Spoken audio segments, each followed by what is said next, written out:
The Celts. One thinks of the British Isles, of brave men, intrepid warriors. In ancient times, large parts of mainland Europe were populated by Celts, by indomitable Gauls as we all know them. We have the familiar image of Asterix in our minds. To this day, bearded warriors and druids, Asterix and Obelix, shape our image of the Celts as a male-dominated society. But this prejudice is being challenged by new findings. Ultimately, we need to move away from our role thinking and recognize the Celtic woman as a natural part of society.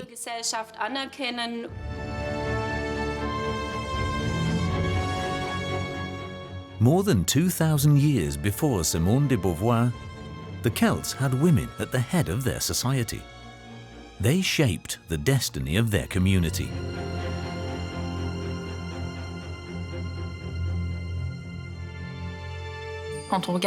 If you look at the rich burials of Celtic princesses all over Europe, you'll notice there's no difference between women and men. On a les mêmes éléments dans des tombes féminines ou dans des tombes masculines.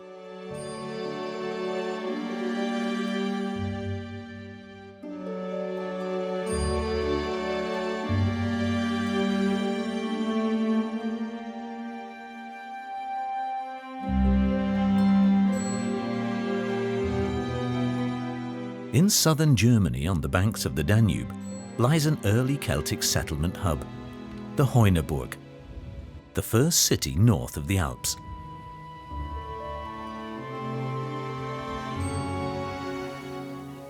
More than 2,600 years ago, Celts built here a very advanced settlement for that era. Influences from the Mediterranean area are taken up by Etruscans, Greeks and Phoenicians. Through an extensive network of roads and across the Danube, the inhabitants engaged in lively trade with these peoples. At the crossroads of trade routes, the Heuneburg becomes an economic and political centre with innovative architecture. Archaeologist Dirk Krause is particularly impressed by the fortification wall, which is built of air-dried mud bricks, an absolute novelty for the Celts. Such a representative example of Celtic architecture cannot be found anywhere else north of the Alps. We must imagine the appearance of the mud brick wall, like in this reconstruction here, on the Heuneburg and also in the outer settlement, proven to have been plastered white lime on the outer wall, which served as protection against the weather. How high the whole thing was, of course, we don't know. I personally imagine the whole thing, now with the impression of new excavation results, even more monumental, even higher.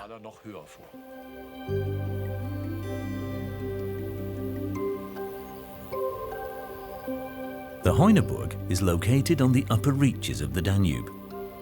Within sight of the monumental complex, the elites of the Celtic community are buried. Here in 2010, archaeologists found a burial site with particularly rich grave goods. The sensation, the burial from 583 BC is the grave of a woman. Her life is certainly closely connected with the history of the Heuneburg. This girl was born when the Heuneburg was built here, before the construction of the mud brick wall. There is an older phase with a wooden fortification here from 620 BC. And then, as a young woman, as a teenager, she would have perhaps experienced the construction of the mud brick wall herself, and also the first years of this phase here, probably also the events here actually co-determined with her family. She's called the Princess of Bettelbühl, after the place where she was found.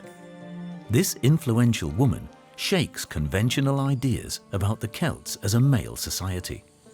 It's important to remember that history has been written by men for centuries, and our own view naturally also shapes our view of the past.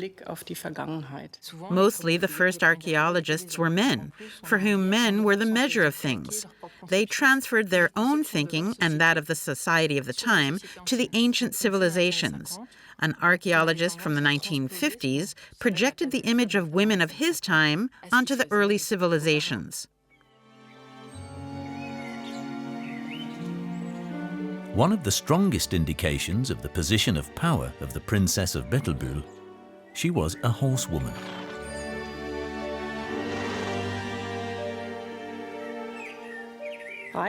Riding on horseback is basically a very prestigious thing, even to this day. And especially in the past, riding on horseback was the symbol of status, of power, political power. You think, for example, of the equestrian statues that represent the ruler, after all, right up to the present day. So riding was clearly occupied as a symbol of rulership and power.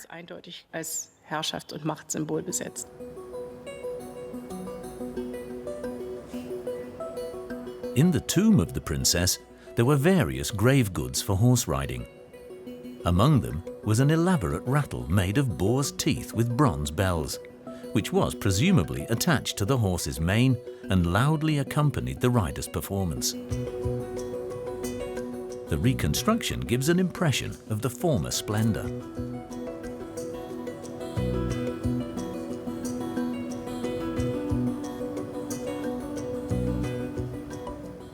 When you put the two pieces next to each other, the opulent presentation of personal jewelry with the jewelry of the horse, it was such a performance that could not be overlooked.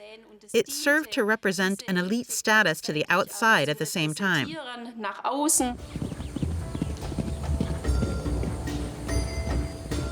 Such an appearance of the Princess of Bettelbühl certainly made an impression on the subjects and visitors, especially since horses were an absolute luxury item in this era. Horseback riding was therefore reserved for an elite who could buy and maintain a horse.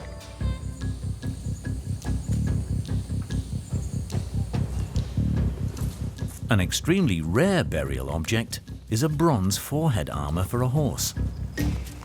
The restorer, Nicole Ebinger, has had a reconstruction made of it because the original is badly damaged.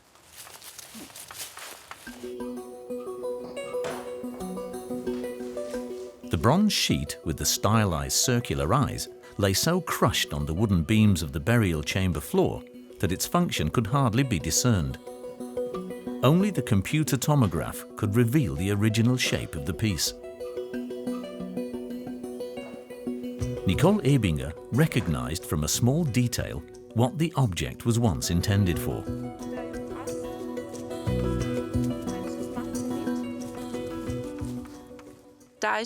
That's where my hobby came in handy, since I've been riding for years. And just the snaffle as a dressage rider is such a key point. I had then immediately recognized that this was a snaffle bit and had the proof that we're dealing with a brow plate of a horse here.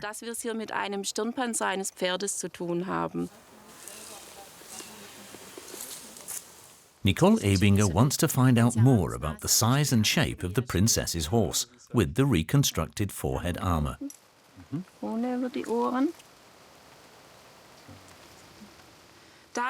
I think from the bend, that is already well shaped for this eye cutout. However, the bridle is clearly too small for this horse. 15 centimeters, that's amazing. This part should actually be a bit longer. The forehead armor was not intended as protection for the horse. The ornament was meant to demonstrate wealth. The forehead armor actually seems rather from another time and another region, but it does come from here and is certainly an artistic, creative taste that was worn here at the Heuneburg. And all this in connection shows a very lively picture. One has this small window into the lifetime of this Celtic princess and also her personality.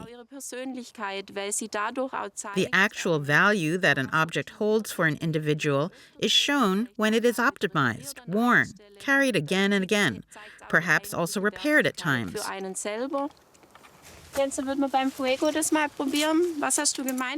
An exclusive, custom-made product that can be used for a lifetime. Let's see if the forehead armor fits him. In the original, the forehead armor had a padding of plant and textile fibers. After all, the expensive riding horse of the Celtic princess should also be comfortable.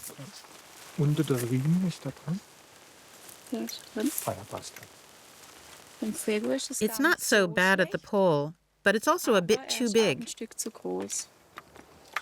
So the horse of the princess must have been more like the size of a pony today. He isn't bothered by it, but we would have to work on this a bit more and see how it is with the cheek pieces. Auxiliary chin straps are usually used here. They certainly existed in the original as well. But ultimately, you can now really start to adjust the piece on the horse. The equestrian equipment of the princess is unique. Her burial is the only known example of a Celtic equestrian tomb. Most often, you can find powerful men and women buried on chariots, also precious everyday objects in that era. What's special about the princess tomb of 2010 is that there was no chariot inside. Due to its size, all our colleagues asked, "Where's your chariot?" With this size, there should be one inside. The chariot is an important symbol of power. The fact that people were buried in their four-wheeled or later two-wheeled chariot was a demonstration of their social status. Chariots were urgently needed for trade. A functional chariot as a burial object is therefore a strong statement.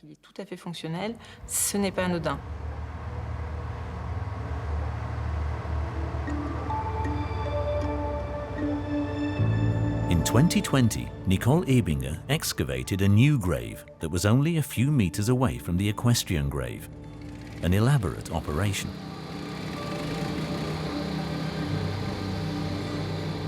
In order to uncover the finds in peace over the winter, the Celtic tomb was excavated en bloc.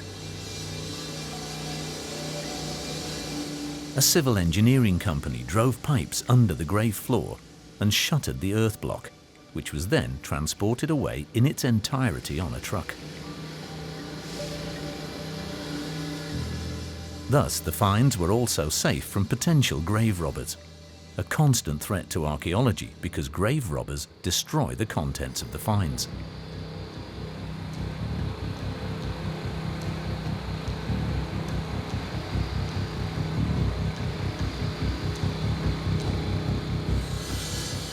A heavy transport then brought the Celtic grave to the State Office for the Preservation of Monuments in Stuttgart. The convoy made its way through Swabia at night.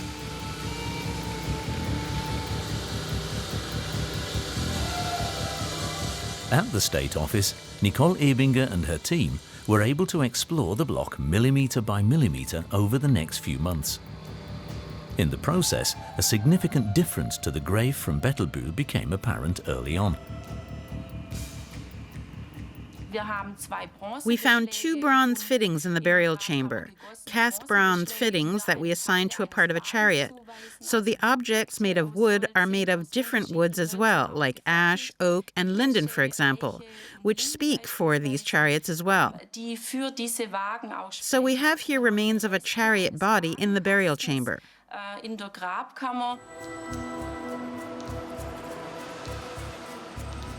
State-of-the-art technology is also used in the investigation of this tomb.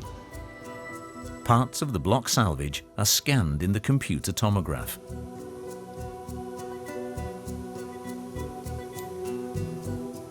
This allows selected areas of the tomb to be examined more closely without destroying finds during uncovering. The forehead armor for the princess's horse was also diligently processed with such care. This virtual evaluation of the mass findings is a gain for the end result, because we have objects found on site in the burial chamber that have not preserved quite as haptically, and you only see them in the three-dimensional data. The beneficial thing about computed tomography is that you see all materials at the same time. So with normal 2D X-ray, you see the metals, the dense materials, and here we have the chance to recognize also organic material, like now woods, wooden objects that were stored there in the burial chamber. However, it takes a trained eye to make out anything in the footage. The process helps Nicole Ebinger to evaluate and classify the finds. We see the constellation of the objects in relation to each other because the functions of the objects are very important and relative by their position in the burial chamber. We can freeze the three-dimensional position in the data. So in the future, this data set will always be available to us in this way. The positioning of the grave goods in the burial chamber reveals something crucial to archaeologists about the history of the Celtic barrow. We see and know today that the burial chamber was robbed of antiques, and what can be seen wonderfully in the CT data we have here in the background, for example, is a belt that was completely shattered in the burial chamber. You have to imagine a robbery like that very tangibly, and in the process this belt was literally distorted and scattered in all directions.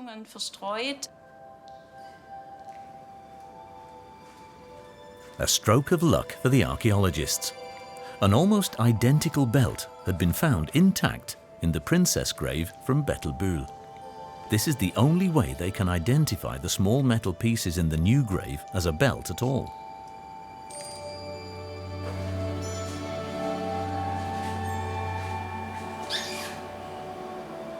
The Princess of Bettelbühl wore the representative piece at her burial. On her skeleton, one can still recognize the 18-centimeter wide bronze plate that formed the front of the belt. The rest consists of small bronze pieces sewn into leather or textile that has not survived. The special feature is this wrap element. It's a total of 1.20 meters long and can be worn close to the body, so that in winter, for example, you could wear thicker clothes underneath and close the belt, and in the summer, thinner clothes. The belt could be worn in several ways.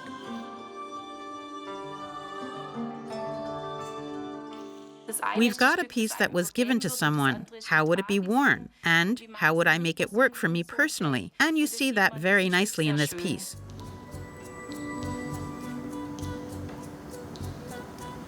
The elaborate manufacture of this belt also emphasizes the prominent position of the Bettelbühl princess.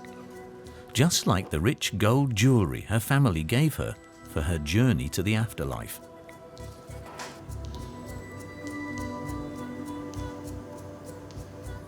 Studded gold brooches and beads decorated with fine twisted gold threads were to adorn the princess forever.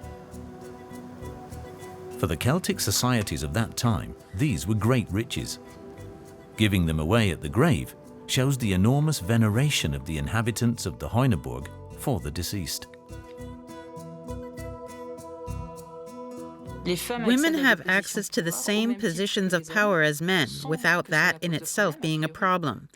Grave goods recognize their role in life. Women are equal to men.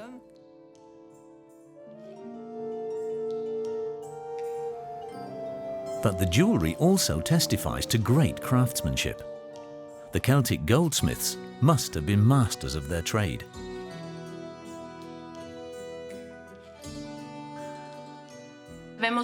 When you find something like that, you immediately look to the Mediterranean, to the Levant, and you think that they are imported pieces that were made there and for the people then, that then come to the Heuneburg as merchandise.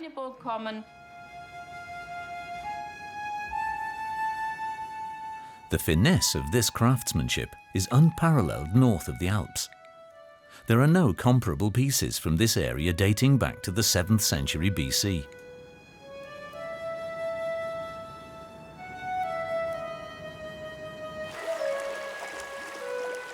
The fact that the lords and ladies of the Heuneburg had access to such exclusive craftsmanship reflects their position of power in this era. Goods from the south of Europe reached the early Celtic centre. By a lucky coincidence, however, Dirk Krause is able to prove that the princess's gold jewelry was not imported. We did a dig-up here a few years ago, and then to our surprise, we found work waste, tiny gold wires that the goldsmith had lost in a pit house in a workshop. 200 meters from here on the Heuneburg. And from the gold content, from the composition of the gold, from the size of the wires, quite identical to the jewelry of the princess. So her jewelry was made up here. A sensation. Celtic craftsmen were technically much more advanced than research had previously assumed. Experimental archaeologist Markus Bingeli has recreated the pieces from the princess's tomb using the same tools and processes that were available to the Celts 2,600 years ago. A great challenge, because working over an open fire requires a lot of experience and a sense of proportion. Of course, you learn something like that by doing it. So when you're dealing with these processes and you're pulling the annealing colors every day, you learn to assess that. You learn at what temperature gold starts to melt. Knowledge passed down from generation to generation by Celtic craftsmen. Their work was probably based on a tradition they could build on. And certain tricks or working techniques were familiar. These are no longer available for me today. One difficulty is, of course, the subtlety of it all. Some of the wires are 1/3 of a millimeter thin, and the sheets are only 1 or 2/10 of a millimeter thick. And to position them in such a way, for example, to make the two halves of the ball fit exactly so that they can be soldered together, that's quite a challenge.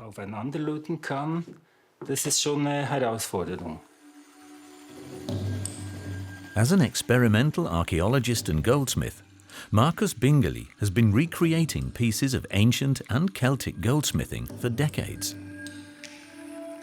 Thus, in the detailed work on the individual piece, it's possible to reconstruct what the problems might have been for the Celtic goldsmiths.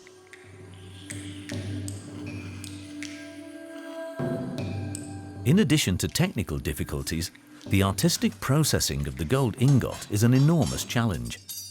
This is because the archaeologists suspect that the jewelry is very much influenced by the individual taste of the client. From the gold ingot to the finished piece of jewelry, the princess may have accompanied the process. You can also imagine it this way. The person may also have stopped by from time to look at the progress of this goldsmith's work and to have it made to their liking as well. This is especially true for the gold beads and the temple ring. Researchers suggest that they show the individual taste of the princess. Her style is unique for the early Celtic period, and their production is particularly elaborate. Markus Bingeli developed a mixture of cherry gum, potash and grated copper salt to fix the filigree gold wires on the beads.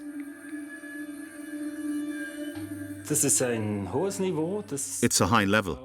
It also takes nerves and patience to work with such fine details. It's also on the edge of what you can still see with the naked eye. I think they must not have been too old. I need reading glasses these days, otherwise I can't see the intricate work.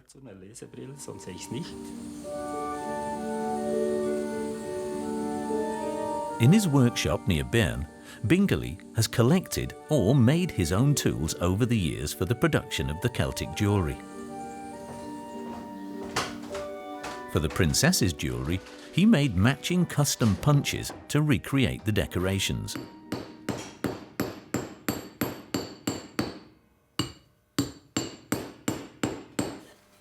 In the reconstructions, the most important thing is the faithful reworking of the original. The first step was to determine the gold content of the Celtic pieces.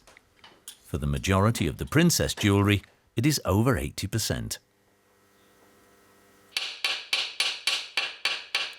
Bingerly's long experience comes in handy when thinking about the concrete work processes. For it's in the planning that the real challenge of reconstruction lies. An experimental archaeologist must understand the working method. On paper, I have beautiful drawings with measurements. I then have photos that show the critical places or the places that are important to me. I can use these photos as a guide when I build the piece. But I also have to somehow appropriate the piece. That is somewhere in my head.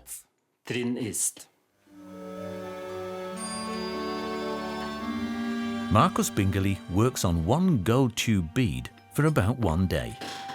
So the Celtic goldsmiths must have worked on the entire ensemble for several weeks. The 2020 tomb contains the same jewellery as the 2010 tomb, making it clear that everything comes from the same period. Most likely, this is also a woman's grave. The bone structure of the skeleton and also the grave goods point to a woman. Nicole Ebinger assumes that the two women were related, from the family that ruled the Heuneburg. Above all, the new grave confirms the 2010 finding, showing that a rich female burial is not an isolated case. The important position of women among the early Celts is a constant.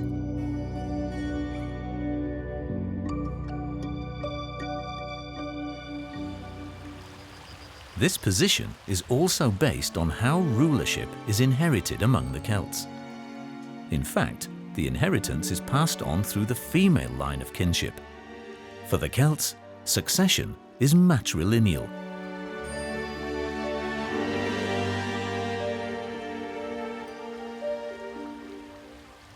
Matrilineality is not synonymous with matriarchy, which is female domination, but it describes a descendancy rule, rules of descent that every society has. And matrilineality, actually a very rare form of inheritance of status, ultimately says that social position within a group goes through the sister.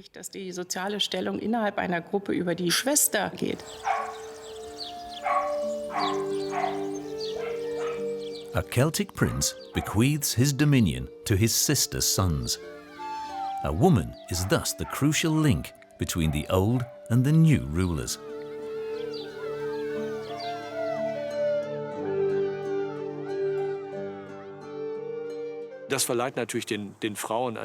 This, of course, gives women a very different position than in a classical patrilineal system where men just simply bequeath to their biological son in their own family.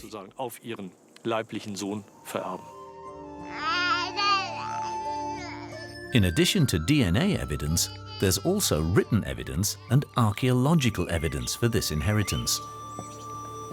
The Roman historian Livius reports that the Gallic prince, or chieftain of the Bituriges, a tribe that must be located in the area around Bourges in central France, that this chieftain, Ambigatus, sent out his sister's sons to conquer new territories. This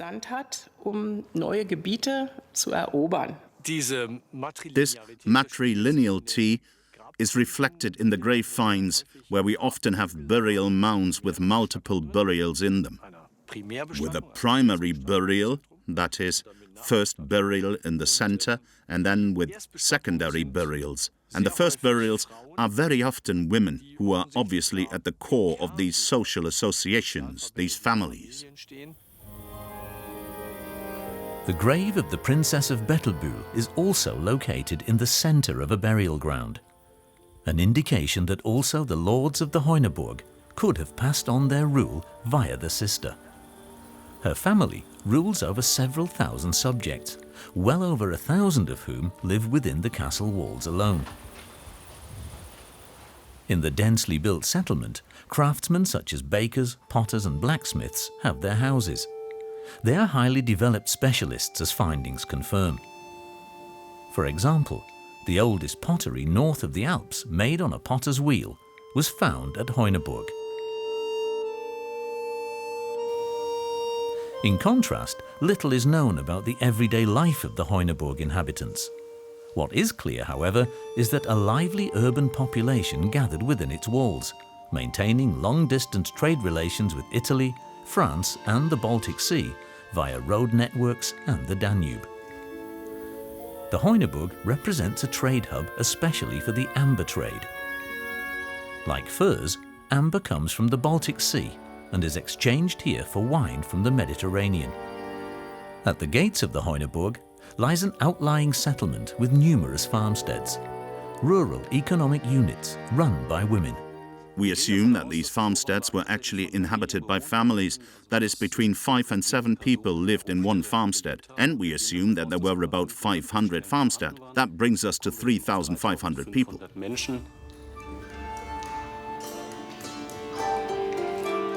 On the site of the former outlying settlement, Leif Hansen and his team are digging to learn more about everyday life, structure and development of the settlement.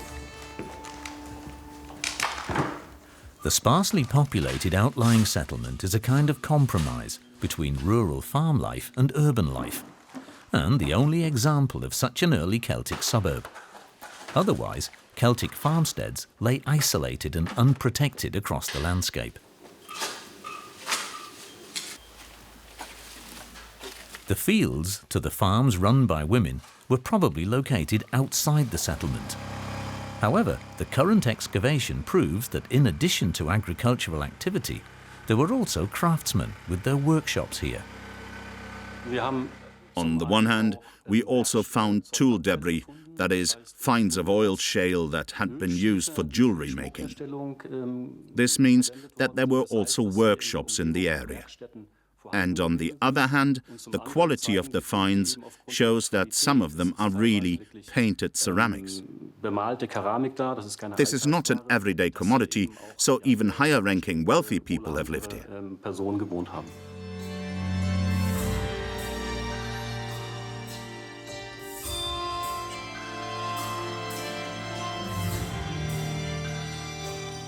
Compared to other cultures, the strong position of Celtic women in this period is something special.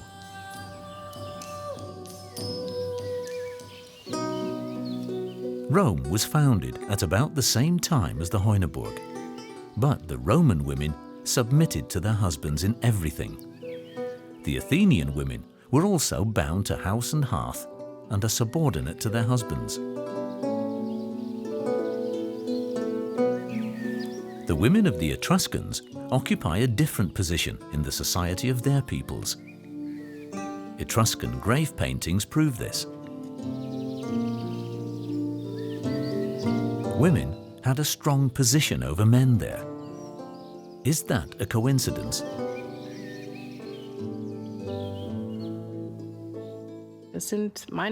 These are, in my opinion, direct reflections on the world of that we know in Italy by the Etruscans, and that also historically quite well representable. Why it comes to this? Because in this period we have very intense contacts between Italy and the regions north of the Alps. Celts and Etruscans trade intensively with each other at this time. Amber and furs are exchanged for coral and wine. But ideas and social concepts may also make it across the Alps. The Roman general Caesar, on the other hand, describes the role of Celtic women in his Gallic War as much weaker. This may have to do with his patriarchal character on the one hand, and on the other hand with the fact that, just like most other Greek and Roman authors, he wrote his work some 500 years after the dominant role of early Celtic women. By then, the Etruscans had long since been absorbed into Roman culture, and the prominent position of their women in the 7th and 6th centuries BC was history. Etruscan women have a much stronger position than, for example, Roman women a few centuries later. They are allowed to attend banquets, to drink wine and other alcoholic beverages, and they have their own family name, which they can pass on.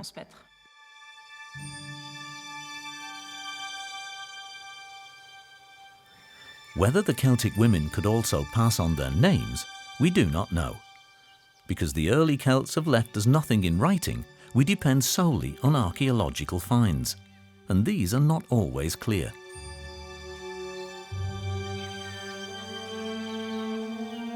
A few kilometers away from the Heuneburg, there's another large complex, the Alterberg. Its function is unclear.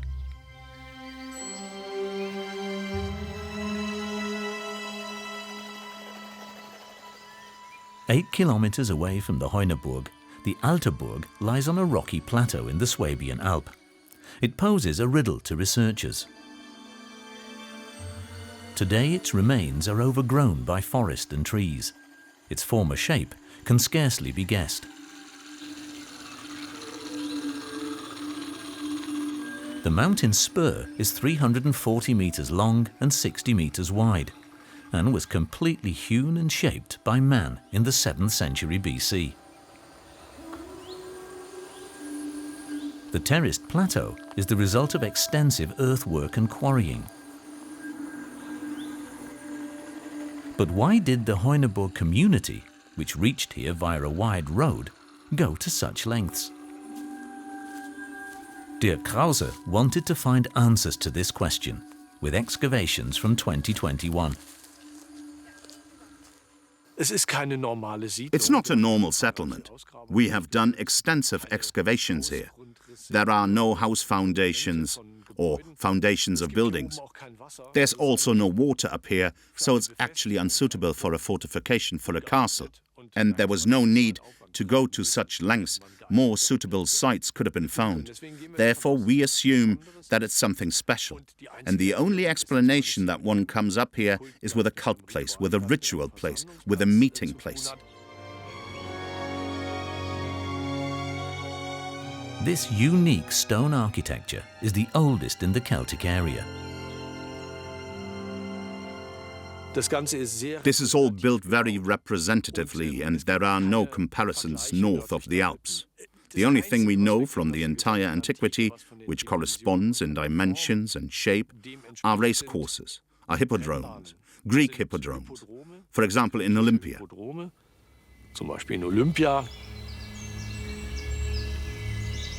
Olympia is also not only a sports venue, but above all, a place of worship. Sport and religion were closely connected in ancient cultures. Horse and chariot races were probably also part of religious festivals and rituals at the Alterberg. The Princess of Bettelbühl and her family certainly came to these festivities via a wide road that leads directly from the Heuneburg to the entrance gate of the Alterberg. Yes, this is the original wall. We are now standing in the ancient Torgasse. And here we have the front of this gigantic 13-meter thick wall. And here, the building actually still reaches out to the surface.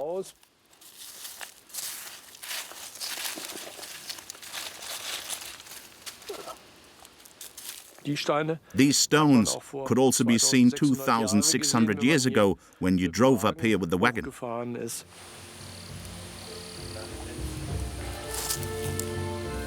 The gigantic place of worship shows the importance of religion among the Celts. Women also play a very central role in the spiritual realm. As priestesses, they conduct religious ceremonies and pass on the knowledge of healing and prophecy from generation to generation. The image of the druid Getafix, with long white beard and sickle from the Asterix comic, represent only one aspect of Celtic religious life.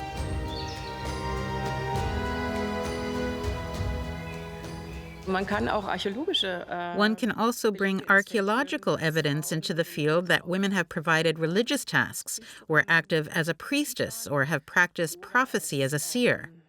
On the basis of unusual objects, from which the functionality cannot be determined.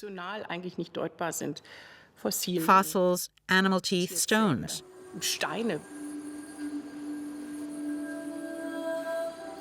Such an ensemble has also been found in the tomb of the Princess of Bettelbühl.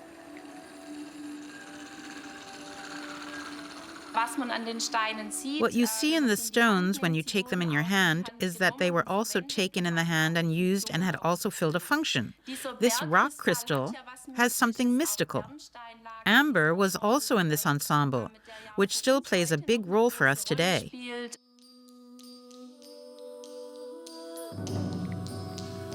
Fossils and stones lay like a small treasure in a box in the burial chamber. These magical objects and precious stones underline the high prestige of the buried. It's important for me to emphasize, however, that we cannot interpret from the tombs that these women have their special social position simply because they were priestesses. Perhaps they were. But I do believe that their special significance can be derived from a social role.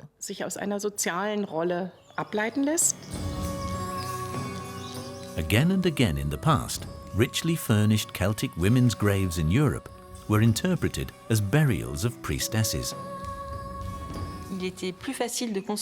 It was more convenient to accept that women had an important position in the religious sphere rather than in the political or military. That is why rich women's graves were often interpreted as priestess graves. However, politics and economy were probably very closely connected within the Celtic societies.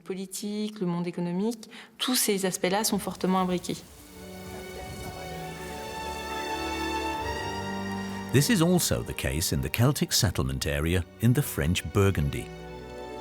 Here on the upper reaches of the Seine lies another important settlement centre which existed at the same time as the Heuneburg. Archaeological findings suggest that it even eclipsed the Heuneburg in size and importance.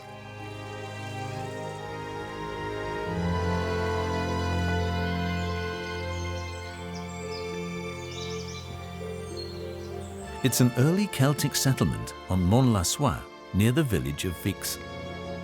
Here too, a richly furnished tomb was found for a member of the elite who ruled there. On Mont-la-Soie, monumental assembly buildings dominate the scene and demonstrate to the visitor the wealth and power of the early Celtic inhabitants. They also traded with all of Europe and the Mediterranean via an inland port on the Seine. The houses are built in a sophisticated way. A craftsman's quarter shows how technically advanced the Celts were at Vix. The tomb found nearby is also richly furnished. Surely it belonged to a leading figure of the community of Mont-la-Soie.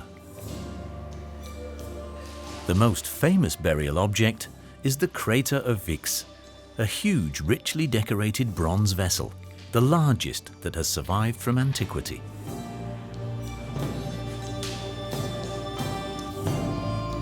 For archaeologists, an even more important find was a richly decorated golden neck ring.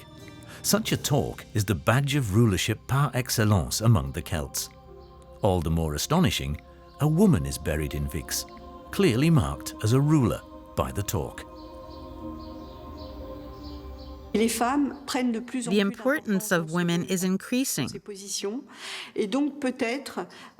woman from the tomb of Vix may have combined political and spiritual power in one person.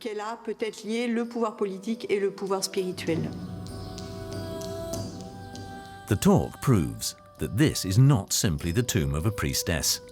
However, when it was discovered in 1953, there was confusion around the golden necklace. Paris Match magazine sends a journalist and a photographer here to Vix to do a report on this incredible discovery. The photographer has just come from a Paris fashion show. He knows there is this gold bracelet, necklaces, etc. here. Super idea from Paris Match. They equip a model with the jewelry for the report.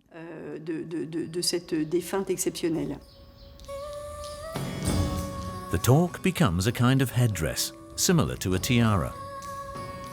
The whole newspaper article reflects the image of women in the 1950s and, as so often, says more about the discoverers than about the discovered.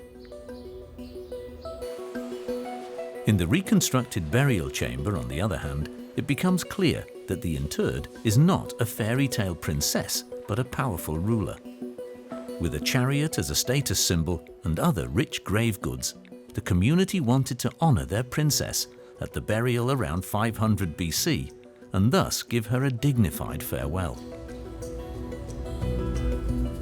The woman, who was about 35 years old at the time, was laid to rest under a 42-meter wide burial mound. In the burial chamber, the body of the deceased is buried on a four-wheeled chariot. She certainly has luxurious clothes on, made of rare fabrics, and a necklace of amber and durite beads around her neck.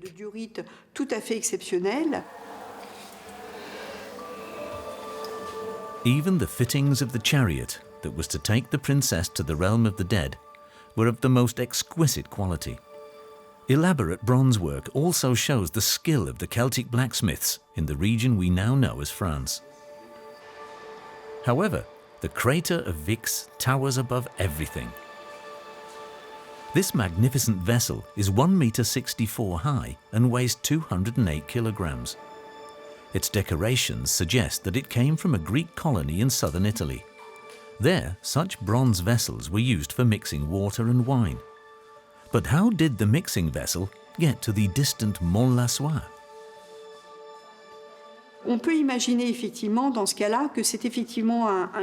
It's quite conceivable that it's a diplomatic gift to the princesses of the tribe, perhaps to get permission to pass through the area with trade goods. The bronze vessel, oxidized today, shone like gold 2,500 years ago.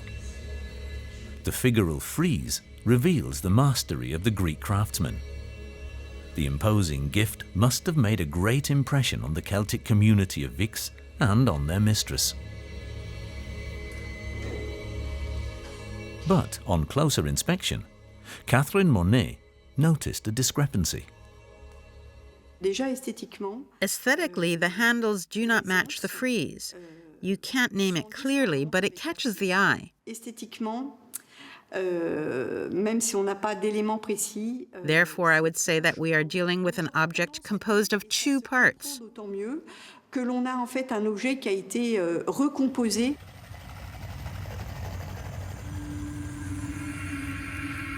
The Greek smiths probably wanted to make the diplomatic gift as impressive as possible, Catherine Monet suspects, and impress the Celts with the monumental dimensions.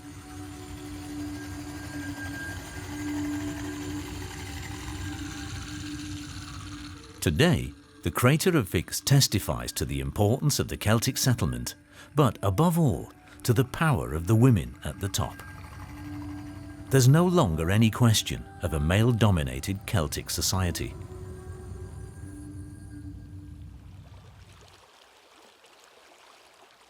The tombs of Vix and Bettelbühl represent the peak of the power of Celtic women. After this high phase, however, things go downhill, both for women and for the settlements themselves. In the 5th century BC, 4 generations after the princesses, the Heuneburg is in danger of losing its central position and slipping into insignificance. However, these societies probably reached a size at some point that it simply became difficult to keep them together in the long term without police, standing army, that is, without a real state and perhaps also without writing. And then, when crises came along, climate deterioration, crop failures, hunger, and the population had become so large, then the whole thing had obviously become unstable. Around the year 530 BC, the Heuneburg was hit by a fire catastrophe. The settlement burned down to the foundation walls.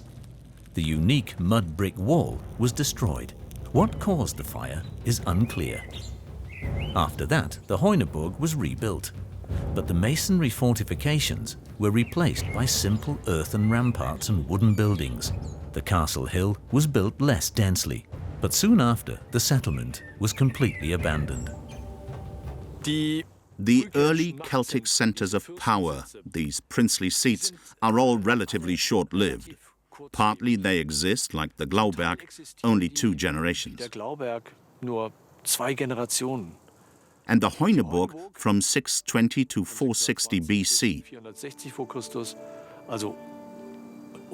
So about 160 years, 5 generations, already belongs to the longest existing power centres of this time.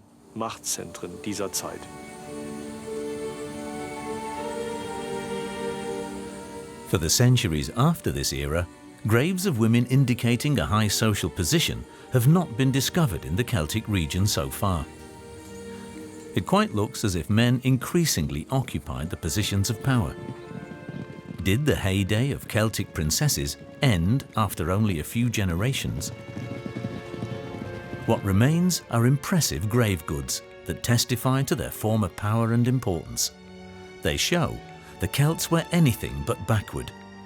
They were far ahead of their time. We always think that we are at the end of thousands of years of progress, and that therefore all previous cultures were less good. Sure, they didn't have cell phones, but leaving aside these very recent things, we're dealing with extremely sophisticated cultures. Much more advanced societies than we often imagine today.